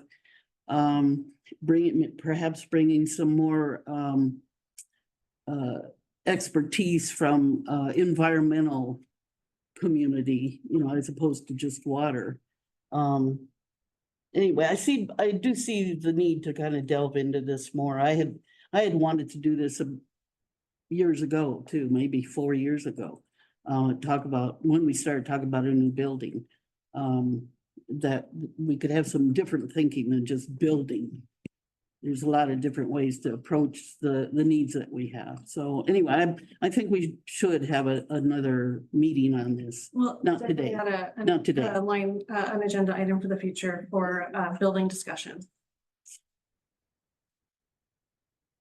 Director Short? Yeah, I want to just agree with Vice President Doolittle on this and Director Jarlsberg. I think it's a good idea, but I just don't think we have enough information to make an informed decision on it at this time. So this is just for planning purposes in the Yes. budget, and there will be no proceeding with the project unless, until it comes back to We're the. talking about the stormwater project. Yes. Yes. And the building. Did you have any more questions? Sorry to Okay. interrupt you. So were we just talking about this or can I ask other questions? But I'm Yourself. not clear what you're disagreeing with. No, I didn't say disagree. I said agree. Oh, you Yes, did? I agree. Oh, I totally misunderstood. No, I agree. Okay. Okay, so on the Chromium 6 issue, and this is something I said I fully support. I want to do it, but what exactly are we getting for the 50K? Well, right now it's for planning. We may not use it at all. So right now we're in discovery phase to see if there is an attorney that's going to take on a class action with several other districts, essentially, to fight against the MCL essentially. So right now it's still very discovery, where these monies are just put aside for planning. Yeah. We won't be paying an attorney until it comes back to the board when we have more information Okay. about it. And as I thought the lawyer was found, was the same one that did it So last the time? lawyer that was successful in 2017, my understanding is retired, but he's willing to mentor another attorney that wants to take it on, and that's the struggle right now. I mean, now I'm kind of thinking about it, it's just, I mean, if they do this and they win, it's gonna impact us regardless. This is such a huge struggle because in the meantime, we are starting the planning for installing treatment. So next week we have a tour to learn a little bit more about RO, which I'll talk about a little bit later. So that we're going to go down two roads at the same time, and that the board will be fully brought up to speed before either, any of these options are chosen. Okay. We do have, very short compliance period, and every one of our wells are impacted. Yeah. Okay, that makes sense then. I was doing some number crunching here with. I was just going on with my calculator, so I might be wrong. But I was trying to look, since the physical impact, I want to kind of go back to the pay, since these are combined issues. The physical impact was 4.8%. And like I said, the COLA is 4.5. I know the overall is 4.8, but I mean, you can't pay bills with insurance. So I would like to see a 4.8% COLA increase. I can give you those numbers now. It's I'm not the director of finance. okay, yes, I want to see if I got it. Way to get that information. I did actually on 5% and 5.5% while we were discussing other items. And if you did 5% would be an additional $14,236, and a 5.5% would be an additional $28,423 over the amount listed in my staff report of the 135,842. So that kind of helps gauge. Do you want exact? I mean, I had a difference of 10,148 with the 4.8%. That's at 4.8, and I just gave you 5%. So Okay. it looks like we're in the same ballpark. Okay, I'm just kind of gauging what people are with that. So with this budget type stuff, what we're doing here, I think, initially is we make an estimate of what our projection of what our revenue is going to be. And then we approximate what our expenses are going to be. And especially in this environment now, it's hard to tell what our expenses are going to be. And then periodically we make revisions in the budget based on experience. And those revisions come to the board as what they are today. And then later on, there's an audit. So there could be restatements. I think restatements, I'm not sure about using that word because that might pertain to error. Usually for actuals. And so all along the way here, we take a general money situation here, and we, as experience goes on, it gets more and more accurate as time goes on. And so this now is the initial step in a process of describing how we're going to spend money for the next year. And also we're going to tighten up a little bit the fiscal year that we're currently in. So there's, I wouldn't call it fudge factor, but there's sort of a slosh here, to use a accounting term, on this stuff. So in other words, we don't necessarily have to sweat bullets over a lot of this kind of stuff, because we're going to learn as we go when it comes to the spending. Yeah, I think you make a great point. A budget is a planning document. It's a projection of what next year should look like. And all the projects that are major projects are going to come back to the board, and then some might be more than what was projected, some might be less. But anything that is a major project, you're going to see, so you'll have the ability to have input on. Is there anything further? CAC Chair, David, do you have anything on budget things or whatever? Real quick question, Jeremiah, on that plotter that we're all thinking about. Is that gonna save us money? Or are we gonna be breaking even? I know it's gonna save us on gas going up I mean, Yucca Valley and back. ultimately, it'll save us money between scheduling, employees' time, and our ability to have this on demand. Yeah, it'll save us money. And it'll create efficiency. Yeah, so as me looking at the people that are paying the bills, I would say that that would be saving them money in the long run. By not tying up people going other places, so I would say that would be a win-win. As far as the other things go, the restoration up here, the little walls that we're having. With Chromium 6 coming up, we don't know what that's gonna be. I would say we'd have to do something to, number one, not have that water come in here at minimum. So it's not tearing up, so we're not paying more money in the long run, but we're actually preserving what we have here.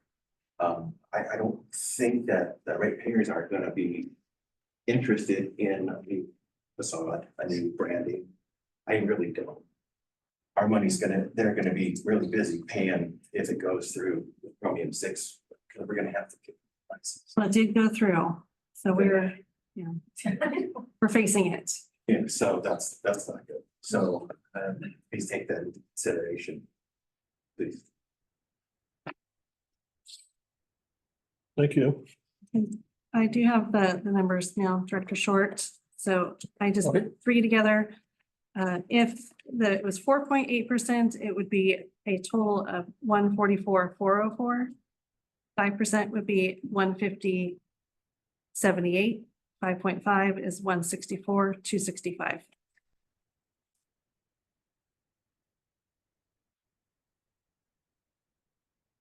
I need clarification on that. You just did those numbers, is that per account or per overall? That's for the COLA that was being discussed in the compensation plan. Okay, so it's, That's the total overall for all salaries, so not including general manager, it's separate. the word thousand should be in there somewhere.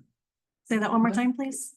Can you clarify the numbers you're giving us? Yes, so the proposal that I provided to you earlier was for 135,842. And Director Short had made the consideration of maybe changing the COLA. And I gave three different scenarios of changing the COLA and what those differences would be. So if the COLA was changed from the 4.5% proposed to 4.8%, that would increase the proposal by 8,062 for a total of 144,404. A 5% would increase it by 14,236 for a total of 150,78. And a 5.5 would increase it by 28,423 for a total of 164,265. And that's cocktail math. It's not been vetted, but I do have a spreadsheet that I use to work these numbers out that Ann and I've used for years to make our projections.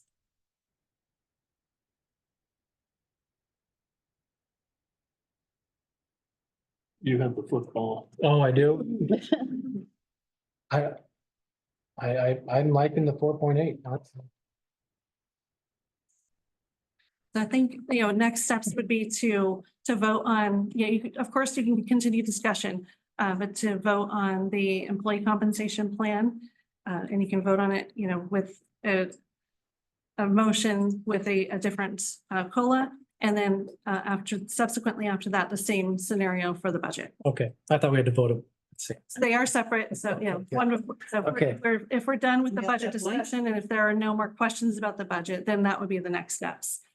Could I make? Oh, yeah, I was. I don't want to be the bummer baby, but I will say that the 4.5% is what is in this budget. And keep in mind that this budget does have a drawdown, and it also has a shortage in the 6 months of operating expenses set aside, which we anticipate will be covered by the Tilford Phase 2 capacity unrestriction. So we're short by about 150,000. We expect about 300 to come in to cover that. So we will have a surplus then. but something to keep in mind as you deliberate. Right, and if you do approve the compensation plan with a different COLA than what was proposed, then the budget would also need to be approved with that change as well.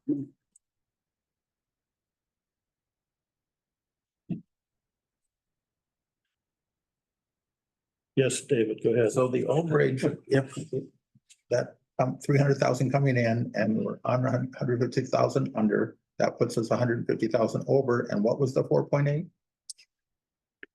It would add an additional $8,562 to my staff report For for a total of 144,404. So the staff report was 135,842. This would change it to 144,404. almost evens out. Say again? No, it's a difference of $8,562 because it's already proposed of 135,842. Yeah. That's in the budget. Yes. Yeah, that's the- already in the budget. Yeah, if it's easier to deal with the increases, 4.8 would increase by 8,562. 5% would increase by 14,236 and 5.5 would increase by 28,423. So we're talking about fractions of percentage. That's correct. Very small.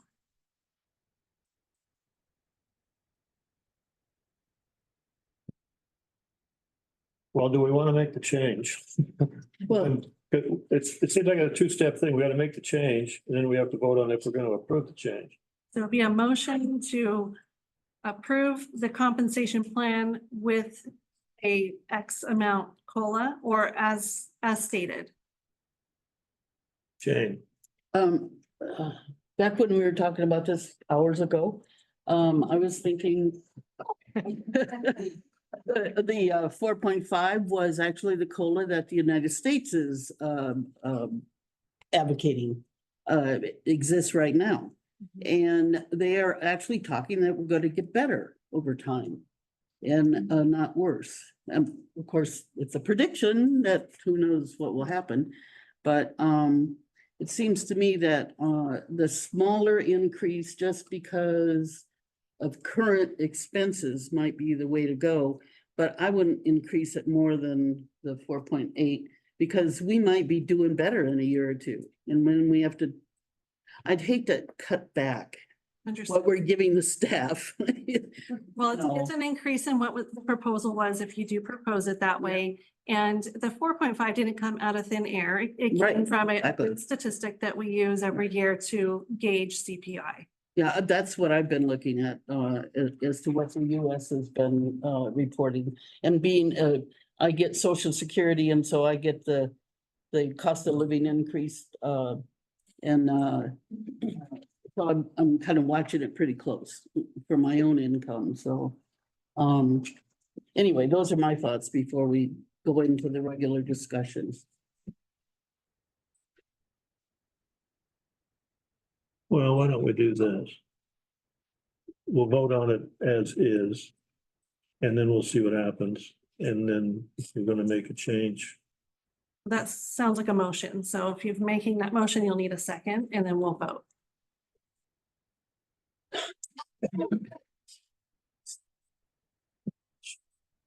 Okay, so is there a motion from the board to adopt resolution 24-1063 approving the employee compensation plan? I'll make that motion. Is there a second? I'll second. It's getting late for you. Okay, President Flowen, Mr. Johnson, a roll call, please. President Flowen, Aye.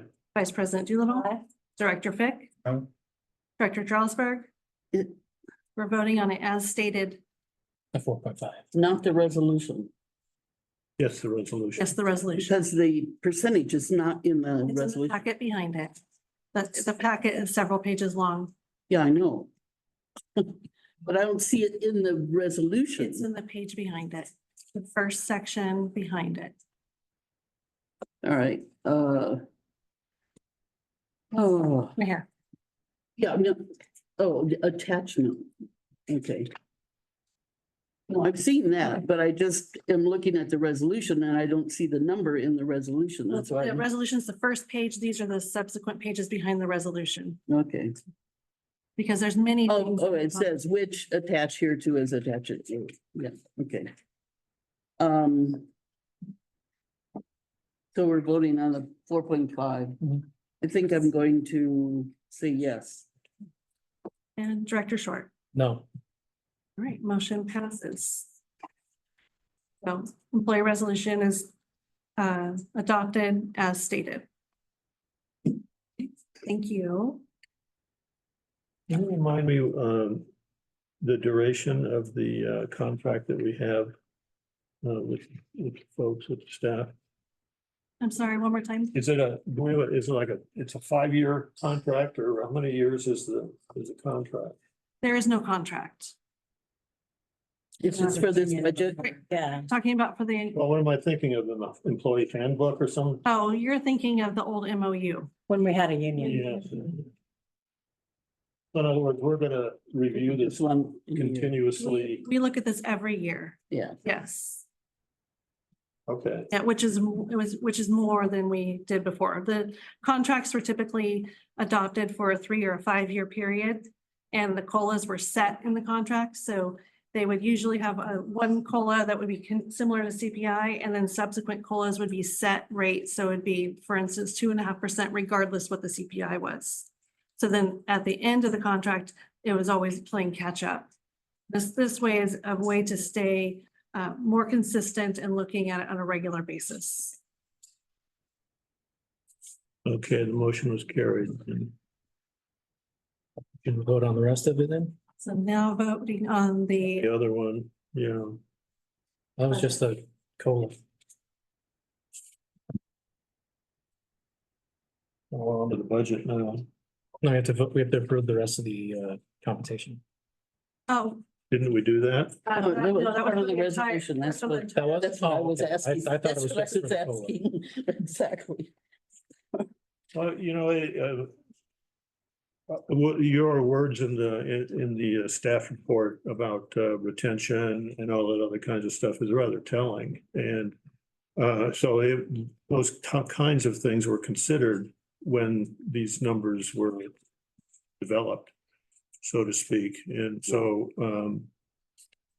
I assume that there was considerable employee participation in coming up these original numbers. And so Yeah, this is a very good proposal that was brought to the board, and it was very thoroughly thought out and researched, and also benchmarked against all the other districts in our area. so in other words, it's next year, we'll see. Yeah.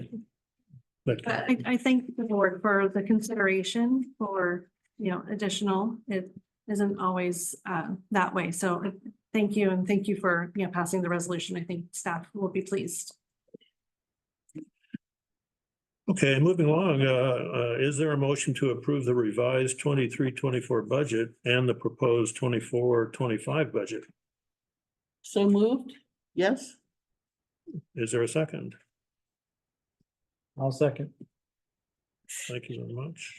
General Manager Johnson, roll call. All right, President Flowen, Yes. Vice President Doolittle, No. Director Fick, Yes.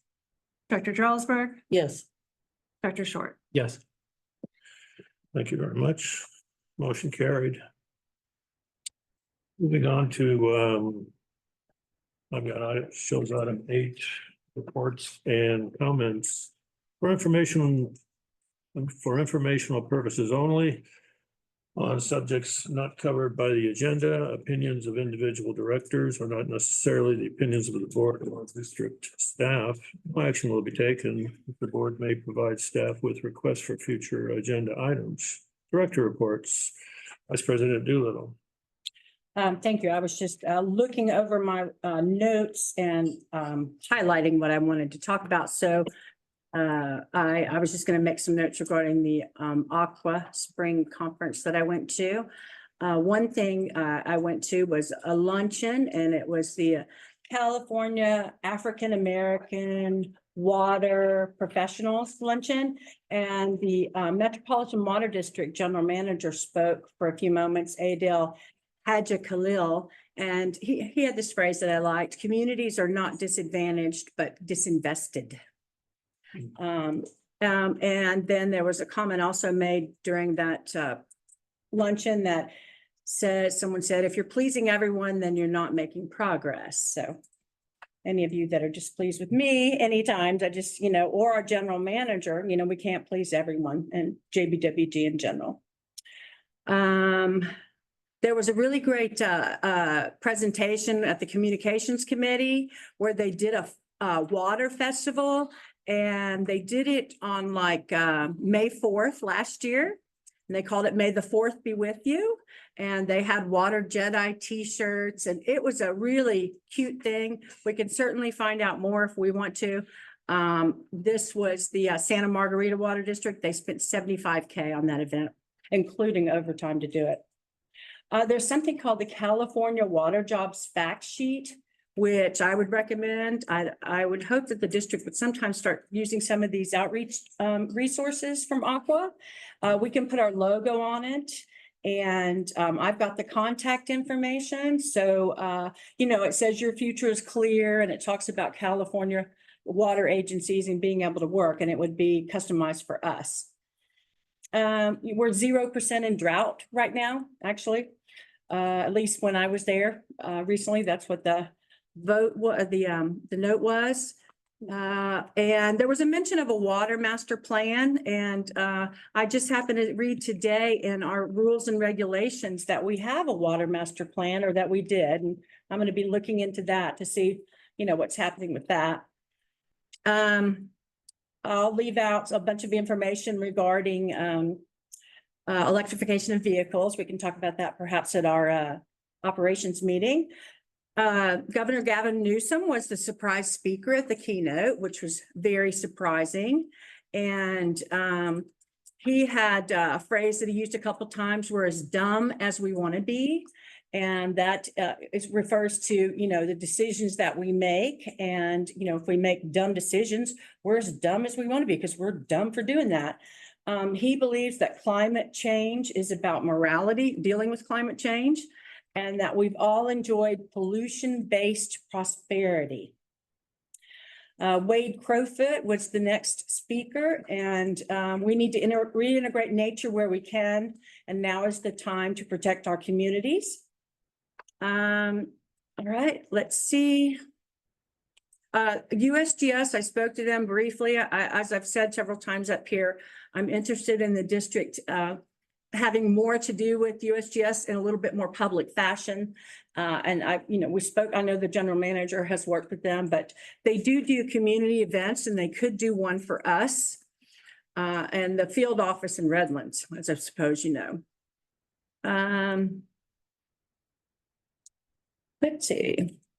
Okay, there was a whole lot more, but I will leave it at this. Thank you. Dr. Fick? Not a lot. I did notice, I was looking up my scheduling for tomorrow, and in doing so, I found out that the Mojave Water Agency is canceling its regular meeting for the June 13th. That was a good assignment.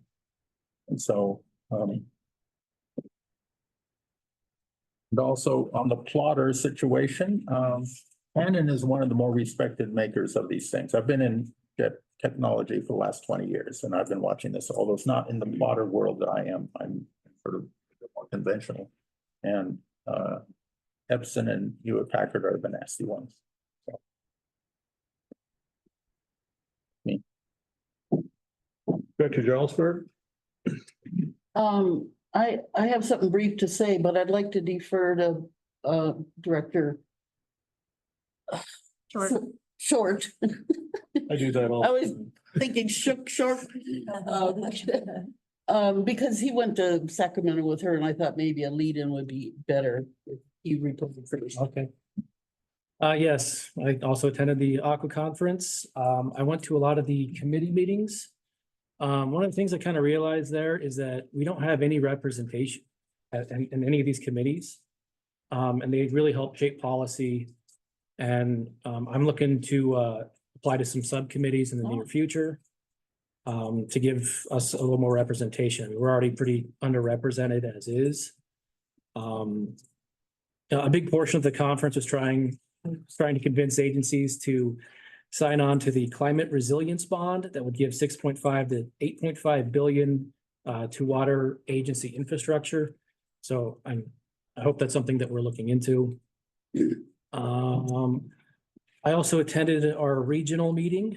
They brought up an agency called Aqua CA that can help water agencies with public messaging. They would handle all the production for free, and we would have just to cover the ad space for it. They cited a survey that said 23% of respondents thought water agencies, that only 23% of respondents thought water agencies spend their money wisely. And based on some of the conversations I've had with general public, there's some people around here that think that. And I think this program would be worth looking into. They also spoke about an event they're hosting on August 13th. The subject of the meeting will be on workforce development, and it's something I would be interested in attending. I thought the conference was well worth it. Another thing I went to was on what they called the weather whiplash. So we're in a big drought, and then in 2023 was the wettest record or wettest year on record. This sounds like a good thing, but what they said is that the snow caps are actually going to melt faster than the state can actually capture it. So it's just something to be aware of. That's all for me. Thank you. Jane, are you adding anything? Yeah, but I also went to Sacramento this past month. How exciting. However, the exciting part was I went with General Manager Johnson, and it was I thought very productive. It was a quickie. We were just there one full day on a Tuesday and a little bit of Wednesday. But we did manage to meet in person with quite a few of the staff of our legislators, not our own from this district, but ones of neighboring districts. And I think we're actually beginning to build a good, recognizable relationship with them where they know we walk in the door, they know who we are, and they probably know what we want to talk about. So, and they did listen. I was amazed how much time they gave us in Sacramento. It was actually the week that the legislators, the assembly people were making decisions on probably over 600 bills that had actually come out of committee, and they had to look at them and pass them on to the Senate. And so all the legislators were really busy in the chambers. So we got a good time with the staff, I think, because they weren't being called in by their bosses. And I look forward to more contact with these people, including Wallace, Greg Wallace, who is our assembly person in this district and has a office down in Rancho Mirage, I believe.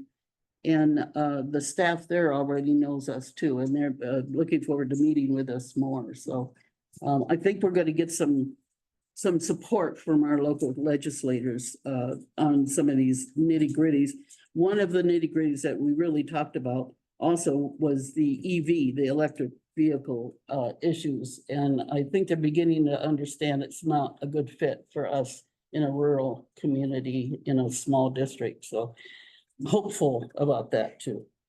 I did want to say I'm going to the Basin-wide Foundation workshop on nonprofit tomorrow, and it's several hours. I hope in spite of my dog that is recuperating from an operation, I'm hoping I can be away from him for a few hours and go to that workshop too. Hopefully I'll bring some things back that are useful. So, thank you. Vice President Doolittle? Yeah, I just have a question and something to the board. I just want to make sure that the board understands that by passing the budget as we did, we're not calling out the building refresh and the stormwater management project for separate review. But as stated in the staff report, we'll be bringing back the stormwater project. The building maintenance is literally paint, and we have some damage on the outside fascia that has some mold issues that's beginning to get health and safety issue if we don't take care of it. It's maintenance. That project's just a maintenance project. The stormwater project will come back as a full project to the board before we proceed. So despite the fact that we approved the budget. That's correct. This is just for planning purposes so that we can move forward. We can still maintain our status with the grant.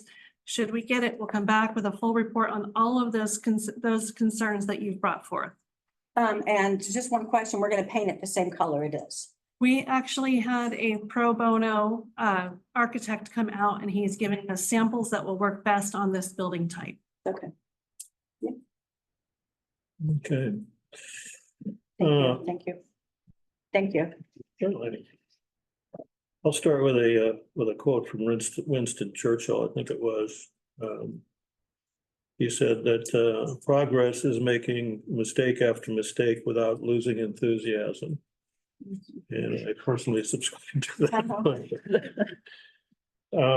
One of the concerns, I mentioned it earlier today to the general manager, that we've added or will be adding tractor. And we've also added this the function where we have a person going around saying what the pipe leading from the meter to a ratepayer's house is made out of. And we've made a lot of progress on that apparently. Jesus came over to my house and did mine also. I've seen somebody on a sunburst too. I couldn't tell who it was, digging around those things. But anyway, the point is that we're just incrementally growing and taking on more functions and responsibilities and stuff. And also considering emergencies, I'm starting to get concerned about our fuel supply that we have here, specifically the size of the tank that we have our fuel in. And if we're going to be using more fuel, we will be using more fuel, that we sometime in the future do some sort of an assessment on whether or not we should have multiple tanks. I like the idea of redundancy with that, kind of think of it, instead of having one larger tank, having two smaller ones, so if one gets lost in an earthquake, that we might have a survivor there.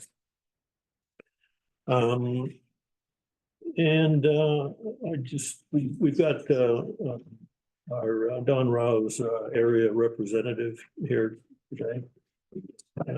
Glenn Harris, he's sitting right over yonder.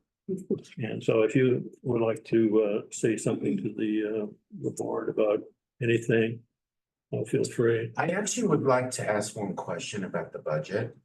Now that it's been approved and moving forward, it was my understanding that that the board was going to approve the budget as written or as submitted, and then perhaps make a motion to add an amendment so that the COLA, the 4.5 can be additionally raised to 4.8. Is that my understanding? That was discussed, but then the motion was to approve it as written, and then it passed. Oh, okay. So an amendment cannot be. No, not at this point. It's already been voted. No, that's fine. I was just confused. Anyway, I do want to say that there's a lot going on at the county. The county does look forward to continuing to work with this district, and as a ratepayer, I do too. And just so everyone knows, the next Board of Supervisors meeting is scheduled for this upcoming Tuesday, in which they will be releasing and discussing the new third-party STR, short-term rental study that the county commissioned to do. And it's going to be countywide, and I'm sure there'll be a lot of public comment, and everyone's encouraged to make public comment. And you could go to San Bernardino, or you can come to our office here. And if you do want to make public comment, or you can just watch the whole thing at home. So if you have any questions, feel free to ask them. Thank you. General Manager's report. Okay, just a little advance notice, the July 3rd board meeting will be canceled. There'll be staff on vacation, several staff members on vacation, including myself that week for the holiday. On May 20th through 22nd, Director Gralsberg and I, as she said earlier, we attended the CSD Legislative Days. We had a really great trip. We did meet with the team members of Assembly members Lackey and Wallace. And I was pleased that Lackey's team remembered me from the previous visit. So we're starting to get some recognition up at the Capitol. They seem to really be listening to our concerns, and we're hopeful for future discussions. They're also interested in a tour of the district. So that's really good, like to get them here so they can really see our issues up close and personal. We also had a brief meeting with Senator Wilk in the Capitol building. I wouldn't say it was very fruitful, but it's interesting. But this is really important. These meetings are important because if they don't know we exist, we will not be thought of when they're making decisions. So it's really important that we keep our name recognition out there. And then last week, Jeremiah and I toured the 29 Palms Marine Base. It was an 8-hour tour. It was a great tour. It helped build relationships, and actually Glenn Harris was there as well. It helps build relationships with our community partners. And because of that tour, we actually have a tour next week at their RO plant, which is a treatment that's effective for chromium-6. So we're going to learn how it works. And it's definitely something that we'll need to look at and consider. That's the end of my report. Oh, that's exciting. I recommend that tour. It's great. I've been alone. So unless there's any reaction to the General Manager's report, is there a motion to adjourn? I'll make the motion. To adjourn? Second? I'll second. Good. This meeting is adjourned at 7:41. Thank you. Thank you. Ah, yeah, the-